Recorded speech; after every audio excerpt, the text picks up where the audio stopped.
E aí, meus queridos, como que vocês estão? Tudo certo? Eu tô vindo aqui nesse vídeo falar um pouco com vocês sobre o tema do formato livre do Hearthstone, né?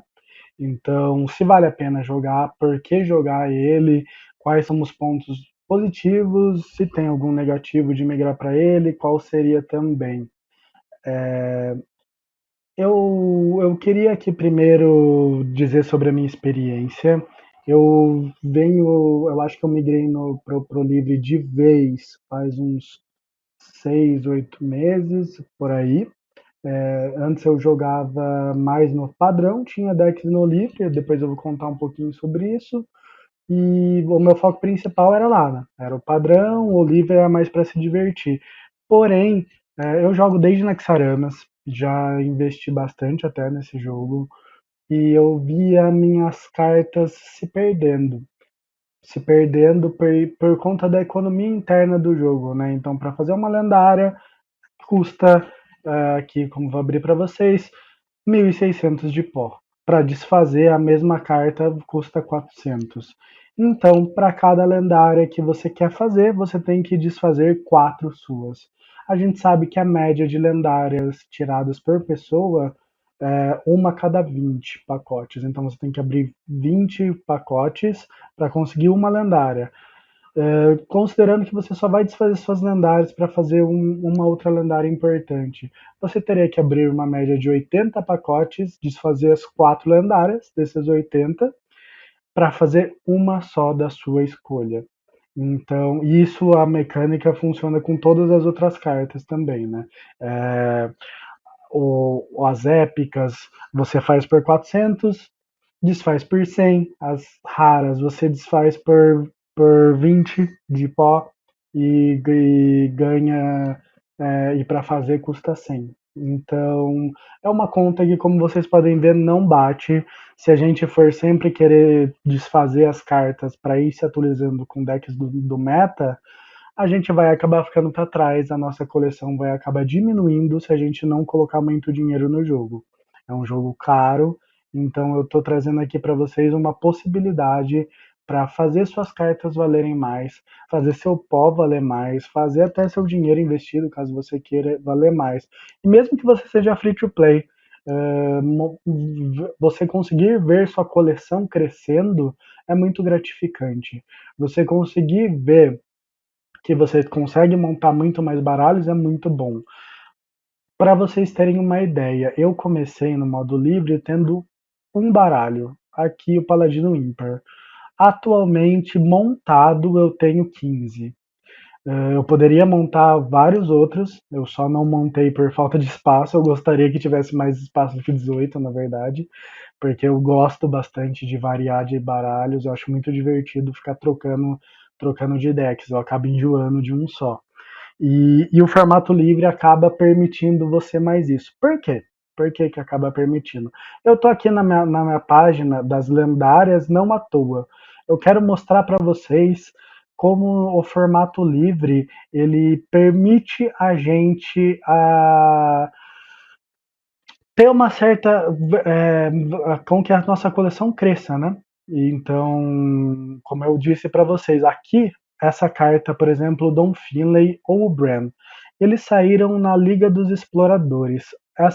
Essa foi uma aventura que saiu lá em 2015, tá, gente? São duas lendárias que ainda vem muito jogo no modo livre. Inclusive, ambas entram em decks que estão Tier 1, Tier 2, decks muito bons e possíveis de pegar lendas. Já peguei lenda com ambas as cartas, inclusive. Outro exemplo aqui, Patches, ou Remenda em português. Saiu lá em Gangues de Jeringotzan, ainda é uma das cartas mais usadas hoje, mais essencial para o formato livre, tá? Outro exemplo aqui que eu gostaria de mostrar, essa carta aqui. Por que, que eu quero mostrar o Repugnais? Ele é da primeira aventura que saiu em 2014, lá de Naxaramas. Eu comprei essa aventura, muito lá atrás. Era muito mais barata, além de tudo, mas enfim, eu consegui comprar. Vocês também conseguem ter acesso a ela hoje. Eu não desfiz essa carta até hoje. ela é uma das cartas que mais entra em decks no formato livre. Ela entra desde decks agressivos, decks um pouco mais mid-range, decks controle, ela funciona. Ela tem sua importância e seu peso. Como vocês podem ver, então, a coleção de vocês, as cartas, elas não, por mais que o meta se rotacione, elas continuam fortes e continuam muito jogáveis. Eu vou aqui agora dar um exemplo para vocês lá do deck de Paladino Imper mesmo, que é o deck que eu tenho há, eu acho que mais de 2 anos, com certeza. Se eu não me engano, a Baco saiu em 2018, e eu fiz ela desde aquela época. Ela já foi pro Hall da Fama, já veio pro Livre, e eu mantive ela, né? Tanto ela quanto o Game. E que é o que faz o deck par, e o Imper, esse daqui é o Paladino Imper, tá? Essa lista aqui, gente, eu, eu ao longo do tempo eu fui adicionando pequenas coisas nela, mas a lista base dela já vem desde lá atrás. Vamos colocar o Repugnais, que eu acabei de falar para vocês da importância dele, olha só aqui, ó, sempre rodando. Leroy Jenkins, quem joga há um pouco mais de tempo vai conhecer ele, que ele era do set clássico e ele foi pro Hall da Fama pela extrema força dele. Aqui o Intendente. O Intendente, ele também é uma das cartas essenciais para o deck, que tá aí desde sempre. Eu lembro que eu fiquei 1 ano fora do jogo. Quando eu voltei para jogar e eu peguei minha lista de Paladino Limper, eu gastei 800 de pó, atualizei minha lista e consegui chegar até Rank Lenda com ela, com uma atualização de 800 de pó por conta das novas cartas do meta. Agora, outro exemplo, acabou de sair a nova coleção, né, Delírios em Negra Luna. Dessa nova coleção existem 5 cartas aqui, na verdade. Nenhuma delas é super essencial. Elas melhoram o deck, mas como eu disse, os decks eles se mantêm de uma expansão para outra, tá, gente? É possível você pegar o seu mesmo deck lá atrás, talvez não esteja super forte, mas você consegue entrar depois de meses fora do jogo, ligar o Hearthstone e jogar com aquele deck antigo seu, e ele ainda consegue ter um bom potencial e um bom rendimento. As novas cartas seriam essa lendária, que realmente dá um ótimo fôlego contra as decks mais controles. Seus punhos de prata têm um escudo divino, essas duas épicas e essas duas raras, tá? Então vamos colocar das 5 cartas, 2 são raras, 100 de pó cada uma, 200 de pó. Isso se você não tirar elas no pacote. Essas outras aqui, elas ajudam bastante, mas não são 100% necessárias. Portanto, se você já tivesse o deck montado e não comprou nada dessa nova expansão, pode ter certeza que com 200 de pó você já estaria muito bem servido, tá? E é um deck muito forte. Eu peguei lenda com ele numa diferença de espaço de 1 ano, para vocês terem noção. O meta estava totalmente diferente, as listas estavam diferentes. Ele não necessariamente era um tier 1 na época que eu peguei lenda, inclusive faz 2 meses o último. Mas mesmo assim é um deck com um extremo potencial que está sempre por aqui. E como vocês podem ver, Remendo, uma das cartas essenciais, roda nesse deck. Repugnas, Leroy Jenkins, são cartas muito boas. Benção do Poder, uma carta do set básico. Causa Justa tá aqui há muito tempo também. Marujo há muito tempo. Perdidos na Selva há muito tempo. Então o esqueleto do deck você tem tudo aqui. Eu queria dar outros exemplos também para vocês, gente. Aqui o Discard Warlock, o bruxo de descarte. É um deck que eu já tinha montado ele, eu já tinha ele pronto antes dessa nova expansão. Ele estava um pouco em desuso porque o Dark Glare Warlock tinha saído, que é o Penzu, que é aquele bruxo que se dá dano para conseguir criar uma mesa muito forte e colocar os gigantes e finalizar o jogo. Então ele acabou substituindo um pouco o Discard Warlock. Porém, nessa nova coleção, saíram 2 cartas raras. E essas duas cartas raras deram um ótimo gás para esse deck. Ele conseguiu estar mais agressivo e com um pouco mais de consistência. Então ele voltou a ver mais jogo em ranks mais altos. Isso tudo que eu tô falando, gente, é em rank mais alto, tá? Em tier 1, 2, no máximo 3, porque a lista em si, mesmo na temporada passada, ela não estando mais no tier 1, ela ainda com certeza estava no mínimo no 3, no máximo ali no final do 2. Então, com certeza, ainda tinha muito potencial se você jogasse bem com ela. Então, só para vocês terem uma ideia, a lista eu tinha basicamente 28 das 30 cartas. Essas duas cartas são cartas raras, 200 de pó, caso vocês queiram fazer. Porém, eu dei a sorte, abri elas no pacote, não gastei nada. Tenho um deck atualizado para jogar aqui no formato livre, tá?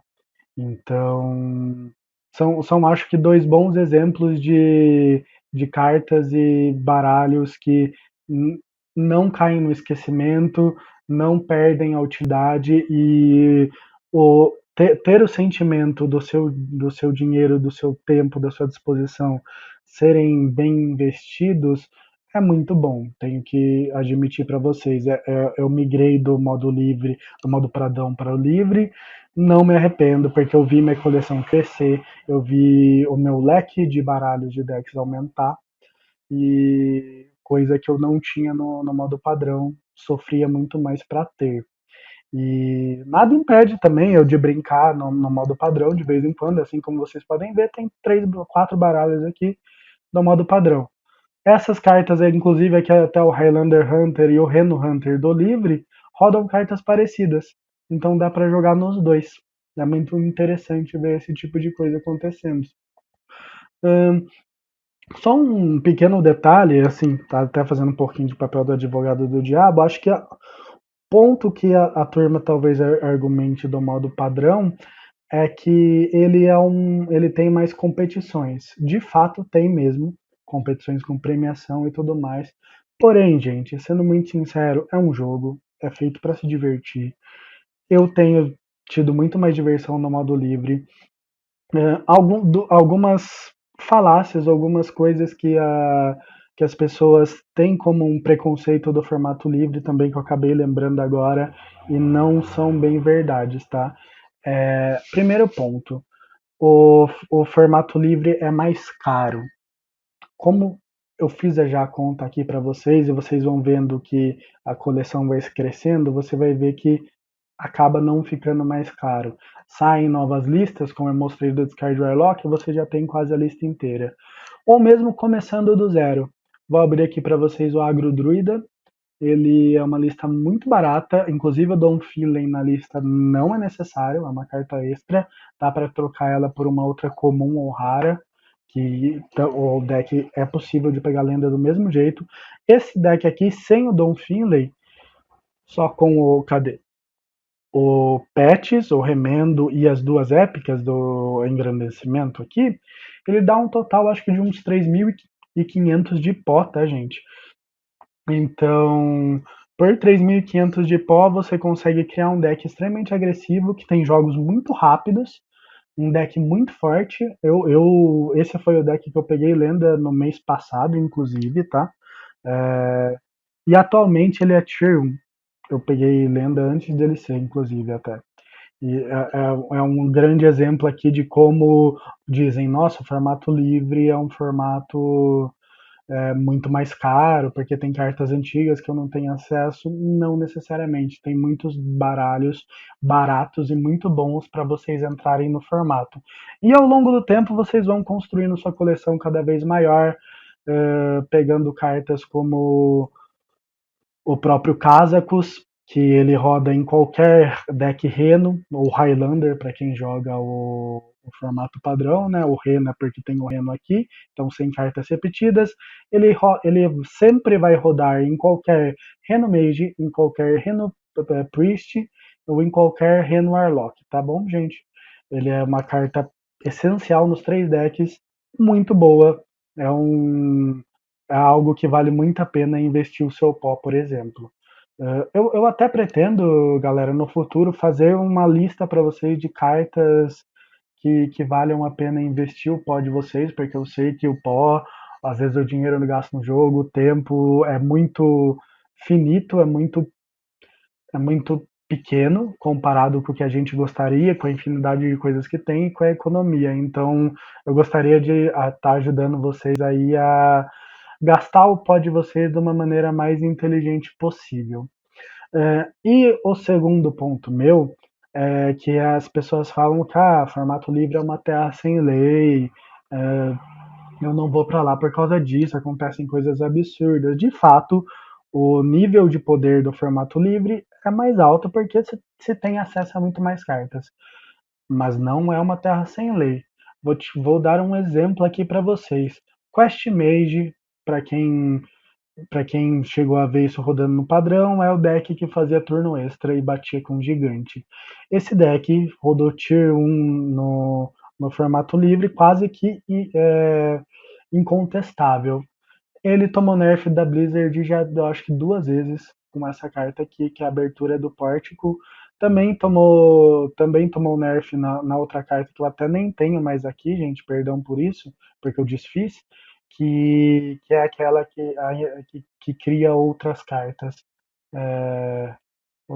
lendárias. Eu vou até aqui abrir para vocês verem essa daqui, Evocação. Também tomou esse nerf do baralho, então a Blizzard sim olha para o formato livre, sim ela faz balanceamentos e sim está atenta com aquilo que acontece. Então não é uma terra sem lei, é uma terra, na verdade, com leis muito bem estabelecidas. Porém, eu vejo também como uma terra com mais possibilidades do que o formato livre, do que o formato padrão, perdão. No formato livre, você tem uma gama de decks muito maiores que são viáveis para se pegar lenda. Bom, com isso eu vou terminando meu vídeo, tá, gente? Eu peço para vocês se inscreverem, darem o gostei no vídeo, ativarem o sininho também para serem notificados quando eu postar algo novo. Agradeço muito, tá bom? Muito obrigado. Tchau, tchau.